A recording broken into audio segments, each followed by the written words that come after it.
Hello friends, তোমরা যারা ক্যালকাটা ইউনিভার্সিটির আন্ডারে পড়ো তোমাদের জন্য ইএনভিএস এর আরও কয়েকটি গুরুত্বপূর্ণ এমসিকিউ আমি এখানে দিলাম। কলেরা ও আমাশয় হলো জলবাহিত রোগ। মিনামাটা রোগ কোন দেশে প্রথম দেখা গিয়েছিল? জাপানে। মেগাডাইভার্সিটি দেশ কাকে বলে? ভারতকে। ভারতে প্রাপ্ত দুটি এন্ডেমিক পাখির নাম জংলি পেঁচা, হলুদ রঙের কণ্ঠযুক্ত বুলবুল। পৃথিবীর প্রথম স্তরের পরিবেশ হলো প্রাকৃতিক পরিবেশ। বসুন্ধরা সম্মেলন কবে অনুষ্ঠিত হয়েছিল? 1992 সালে। মানুষের তৈরি একটি গ্রিন হাউস গ্যাস হলো সিএফসি, ক্লোরোফ্লুরোকার্বন। বায়ুমণ্ডলের মুখ্য উপাদান কী কী? Nitrogen, oxygen. রেসারপিন নামক ওষুধ পাওয়া যায় সর্পগন্ধা থেকে। উত্তর পূর্বাঞ্চলে কোন গাছ থেকে জনন নিরোধক বড়ি তৈরি করা হয় এবং তার নাম কি? ইয়াম। ভারতের সবচেয়ে বেশি সরীসৃপ পাওয়া যায় পশ্চিমঘাট অঞ্চলে। লেবুর আদিমতম বন্য প্রজাতি কোথায় পাওয়া যায়? মেঘালয়, তুরা জেলায়। ভারতে একটি জীববৈচিত্র্য হটস্পট হলো সুন্দরল্যান্ড। যকৃৎ কৃমির বিজ্ঞানসম্মত নাম ফ্যাসিকোলা হেপাটিকা। আমাদের দেশে বাজ ও চিল জাতীয় পাখির উচ্চ মৃত্যুর হারের কারণ কি? কীটনাশক। অক্টোপাসের বিজ্ঞানসম্মত নাম অক্টোপাস ভালগারিস।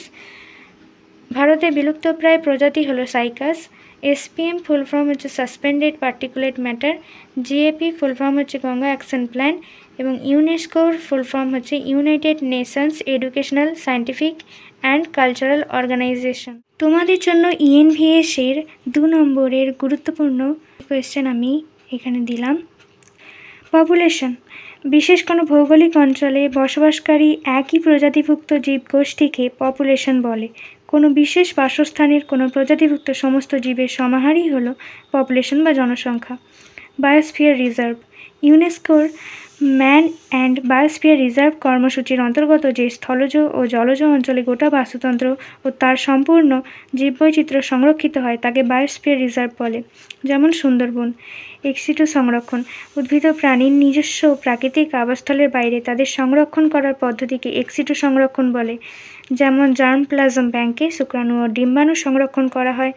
পরাগরেণু বীজ গাছের বিভিন্ন অংশকে ক্রায়ো সংরক্ষণ করা হয়।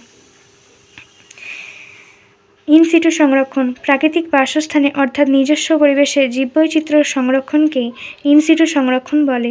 যেমন জাতীয় উদ্যান, অভয়ারণ্য। হটস্পট।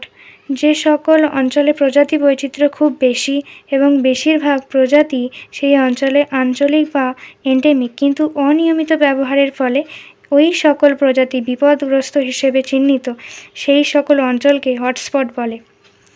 স্থিতিশীল উন্নয়ন। ভবিষ্যৎ প্রজন্মের কথা মাথায় রেখে প্রাকৃতিক সম্পদকে সম্পূর্ণরূপে নিঃশেষ না করে যখন মানবজাতির উন্নয়নের কাজে সুনিয়ন্ত্রিত উপায়ে ওই সম্পদের আহরণ ও ব্যবহার করা হয় তখন তাকে স্থিতিশীল উন্নয়ন বলে। এক কথায় পরিবেশের সঙ্গে সামঞ্জস্যপূর্ণ এক দীর্ঘমেয়াদী সামগ্রিক মানব উন্নয়ন ব্যবস্থা। অনবীকরণযোগ্য শক্তি উৎস।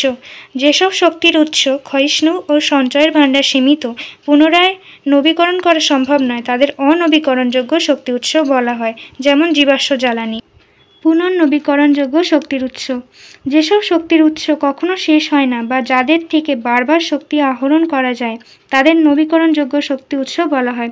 যেমন সৌরশক্তি, বায়ুশক্তি, ভূতাপ শক্তি, বায়োমাস শক্তি ইত্যাদি। Population ecology.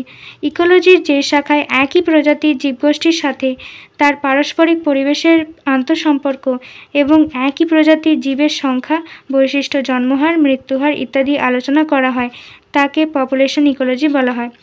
Community ecology.